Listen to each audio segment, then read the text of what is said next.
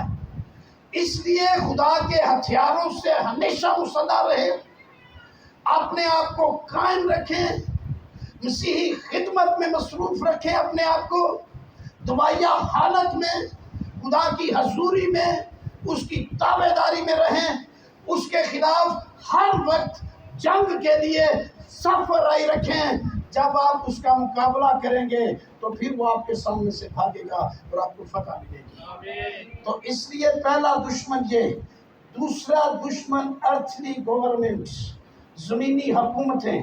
لکھا ہے کہ 10 دن تک تم مصیبت اٹھاؤ گے۔ اب یہ 10 دن ہم پوری